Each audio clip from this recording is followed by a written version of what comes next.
ఈ విగ్రహాలు అందంగా ఉన్నాయా లేదా భయంకరంగా ఉన్నాయా? కామెంట్ చేసి చెప్పండి. అయితే జపాన్లోని టొయామా అనే విలేజ్లో ఒక పార్క్ ఉంది. ఈ పార్కులో కొన్ని వందల విగ్రహాలు ఉన్నాయి.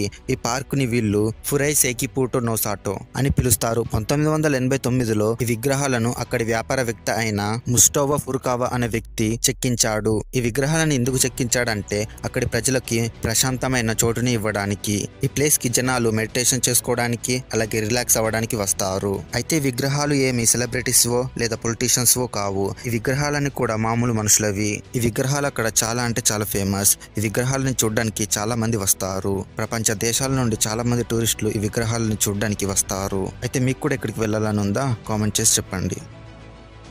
మీరు ఎప్పుడైనా ఈగల్ యొక్క ఫేస్ చూసారా? మన ఫొటోస్ లో ఎక్కువగా చూసుకున్నట్లయితే ఈగల్ యొక్క ఫేస్ ని వన్ సైడ్ నుండి చూపిస్తారు. కానీ నిజమైన ఈగల్ యొక్క ఫేస్ ఎలా ఉంటుందో మీకు తెలుసా? ఒకసారి ఇక్కడ చూడండి. ఇదే ఈగల్. అవును, ఈగల్ యొక్క ఫుల్ ఫేస్ చూడడానికి ఇలా ఉంటుంది అండ్ ఫోటోగ్రాఫర్ తీసే ఫేస్ ఇలా ఉంటుంది.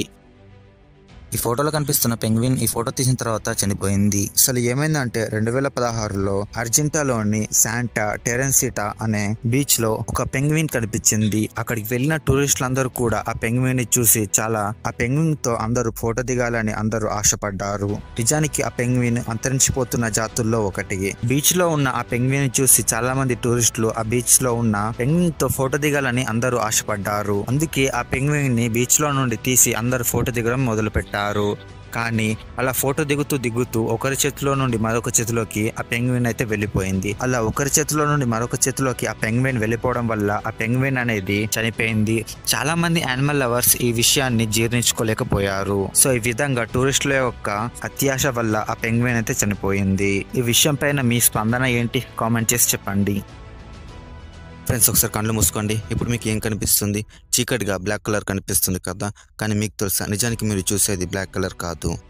ఆ కలర్ పేరు ఐగెన్ గ్రావ్. ఈ ఐగెన్ గ్రావ్ అనే కలర్ ని మీరు చూస్తున్నారు. ఈ కలర్ కి చాలానే పేర్లు ఉన్నాయి. ఈ ఐగెన్ గ్రావ్ అనే కలర్ ని బ్రైన్ గ్రే, డార్క్ లైట్ అని కూడా పిలుస్తారు. ఈ కలర్ చూడడానికి బ్లాక్ కలర్ లో ఉన్న బ్లాక్ కి చాలా డిఫరెంట్ గా ఉంటుంది. లైట్ లేనప్పుడు చీకట్లో మీరు కళ్ళు మూసుకున్నప్పుడు కనిపించే కలరే ఈ eigengrau colour. Friends, Japan technology పరంగా ముందుందని మనకు తెలుసు. కానీ టెక్నాలజీ పరంగా కాకుండానే జపాన్ ఐడియాల పరంగా కూడా కొంచెం ముందంజలోనే ఉంది.